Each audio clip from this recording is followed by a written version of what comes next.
আগের পর্বে আপনারা দেখলেন যে কিভাবে সঞ্জয়ের বৌদি তার উপর মানসিকভাবে অত্যাচার করছিল।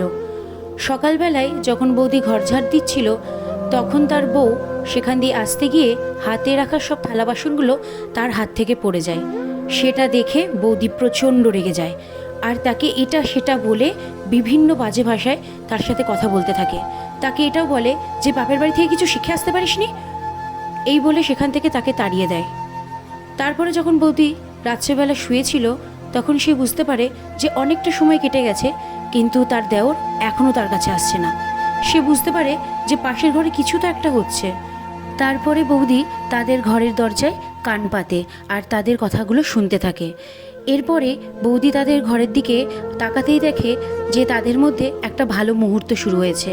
সেটা দেখে বৌদি কিছুতেই মেনে নিতে পারে না। সে বুঝতে পারছিল যে তার দেও তার হাত থেকে বেরিয়ে যাচ্ছে। পরের দিন সকালবেলায় সঞ্জয় যখন অফিস যাবে তখন বৌদি তাকে ধরে প্রচণ্ডভাবে মাথা গরম করে শাসাতে থাকে যে সে যদি তার ঘরে না আসে সে কিন্তু তার বউকে সব বলে দেবে। যখন রাত হয়ে যায় সঞ্জয় বুঝতে পারে যে সে তার বৌদির জালে জড়িয়ে পড়েছে। সঞ্জয় কিছু ঠিক করে বুঝতে না পেরে তার বউয়ের হাতটা তার গায়ে থেকে সরিয়ে দিয়ে বিছানা থেকে উঠে আসে।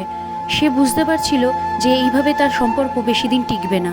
তারপরে সঞ্জয় তার বৌদির কথা মতো বৌদির ঘরে চলে আসে আর বৌদিও সঞ্জয়কে তার কাছে টেনে নেয়। এরপরে যখন রাত্রেবেলা তার বউয়ের ঘুম ভেঙে যায় সে বুঝতে পারে যে তার বর তার পাশে আর নেই।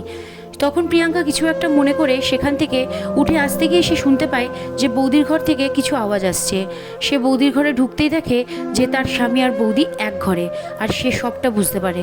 আসলে মানুষের পূর্বে করা কিছু ভুল যার মাসুল তাকে সারা জীবন ধরে দিয়ে যেতে হয়।